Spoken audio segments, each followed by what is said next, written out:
ராமநாதபுரம் மாவட்டத்தில் விவசாயிகள் மிகவும் பின்தங்கிய நிலைமையில் இந்த விவசாய தொழிலை செய்து வருகின்றனர். ஒரு ஏக்கருக்கு 25,000 30,000 வரையிலும் செலவாகிறது.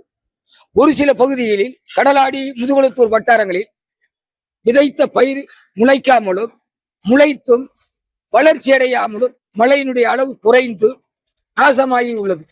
இது போன்ற காலகட்டத்தில் இந்த விவசாயிகளுக்கு அறிவிக்கப்பட்ட விவசாய கடன்கள் மிகவும் விவசாயிகளுக்கு ராமநாதபுரம் மாவட்டத்தில் உள்ள விவசாயிகளை பொறுத்தவரையிலும் ஏமாற்றம் அளிக்கிறது.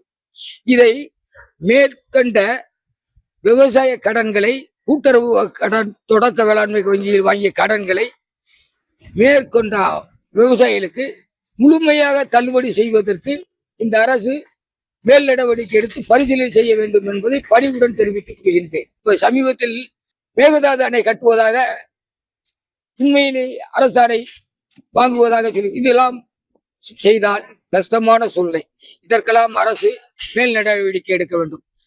தற்போது தமிழக அரசாங்கம் விவசாயிகளுக்கான கூட்டுறவு கடன் தள்ளுபடி என்ற ஏமாற்று வேலையை அறிவித்திருக்கிறது. இன்றைய வரைக்கும் கடந்த 5 ஆண்டுகள்ல விவசாய கடன்கள் 68,540 கோடி நிலுவையில் இருக்கும் போல தமிழக வெற்றி கழக தலைமையிலான அரசு தற்போது விவசாயிகளுக்கு 2044 கோடி பாரபட்சமா ஒதுக்கி இருக்கிறதை தமிழ்நாடு வைகை விவசாய சங்கத்தின் சார்பில் கடும் கண்டனத்தை தெரிவிக்கிறோம். இப்ப தேர்தலில் என்ன சொன்னாங்கன்னா, சிறு குறு விவசாயிகளுக்கு, அதாவது 5 ஏக்கர் வரை விவசாயிகள் கடன் வாங்கிற விவசாயிகளுக்கு ஒட்டுமொத்த கூட்டுறவு கடனை தள்ளுபடி செய்கிறோம் அப்படின்னு சொன்னாங்க. அதே போல 5 ஏக்கருக்கு மேல இருக்கின்ற விவசாயிகளுக்கு அவங்க வாங்கிய கூட்டுறவு கடன்ல 50% நாங்க முழுமையா தள்ளுபடி செய்யறோம்னு சொன்னாங்க.